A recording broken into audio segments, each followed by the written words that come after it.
Immerger les enfants dans un univers où la lecture devient une aventure passionnante et interactive. Tel est le thème de la 4e édition de la journée promotionnelle du livre chrétien 2025 à Ouagadougou. Objectif: promouvoir le livre chrétien.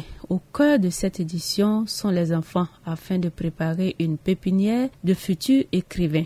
Nous voulons préparer une pépinière pour qu'il y ait de jeunes écrivains pour l'avenir de l'Église et de la société.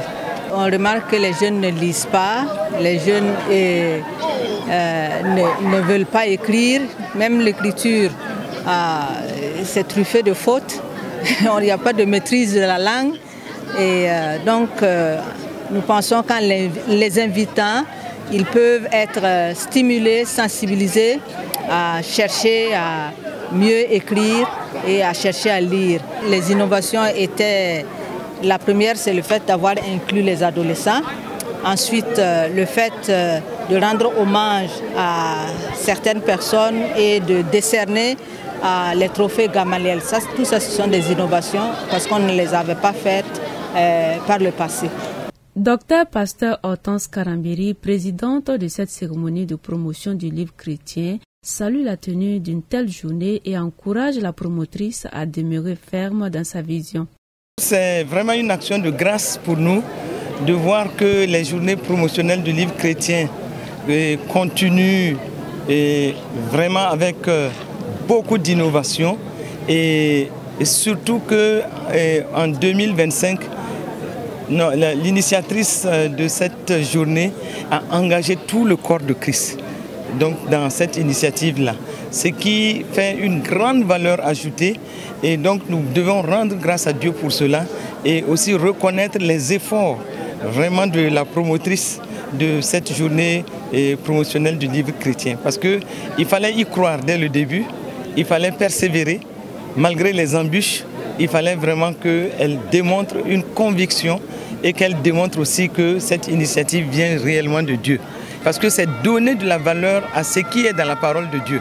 Parce que tout le livre chrétien, chaque livre chrétien puise dans la parole de Dieu pour donc édifier non seulement le corps de Christ, mais aussi édifier la société et promouvoir des valeurs saines au niveau donc de la société.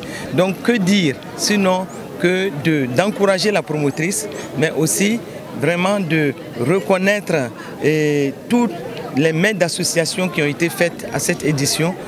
Comprendre la chaîne de la production du livre, un volet essentiel à connaître pour l'écriture d'un livre, un processus détaillé par le professeur Draman Konaté.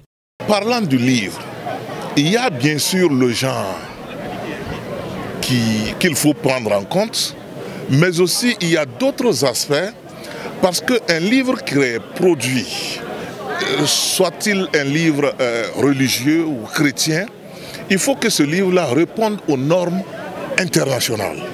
Et à l'international, il y a des normes qui ont été édictées pour qu'un livre soit qualifié comme tel.